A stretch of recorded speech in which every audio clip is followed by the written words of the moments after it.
જય માતાજી, હર હર મહાદેવ। મિત્રો, આપણે એક ઇન્ડિયન કોબરા, સ્પેટિકલ કોબરા કહેવાય એવા એક સાપનું રેસ્ક્યુ કરવા માટે આવ્યા છીએ। મિત્રો, આ સાપ એવી રીતે ફસાયો છે કે જે વિદ્યુત બોર્ડની ઓરડી છે એની અંદર 3 ફેઝ કનેક્શન લાઈન ચાલુ છે અને તેની ઉપર છુપાણો છે, તો ત્યાંથી આપણે રેસ્ક્યુ કરવાનો છે।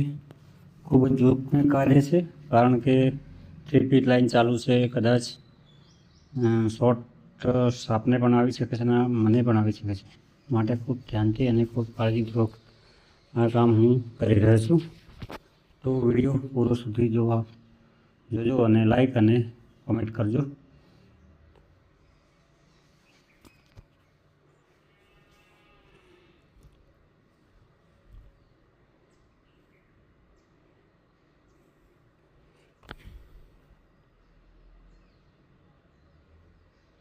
મિત્રો, સાપ પતરાના જે કિનારે આવે એની અંદર છુપાણો છે, તો આપણે તેને નીકળવા માટે આપણે એને કંઈક જુગાડ કરીને બહાર કાઢવો પડશે અને આપણે હવે જુગાડ રીતે કરી રહ્યા છીએ।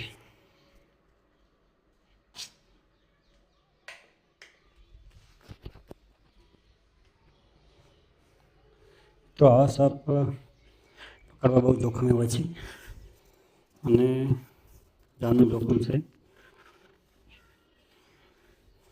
આ સાપને કોઈ પકડવાની કોશિશ ન કરવી જોઈએ, કારણ કે પ્રકૃતિનું જાનવર છે, એ પોતાને બચાવવા માટે ક્યારેક પણ બાઇટ કરી શકે છે।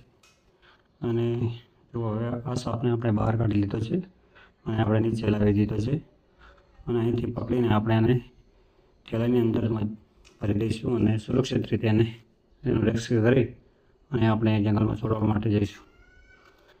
જો મિત્રો, આ સાપની અંદર ન્યુરોટોક્સિન નામનું વેનમ હોય છે, તે બહુ ખતરનાક હોય છે। વ્યક્તિને આ સાપ કોઈ કરડે તો માણસનું 1 કલાકની અંદર મૃત્યુ થઈ શકે છે, માટે બહુ જોખમી કાર્ય છે। કોઈએ આવી કોપી કરવી નહીં કે કોઈએ આવું સાહસ કરવું નહીં।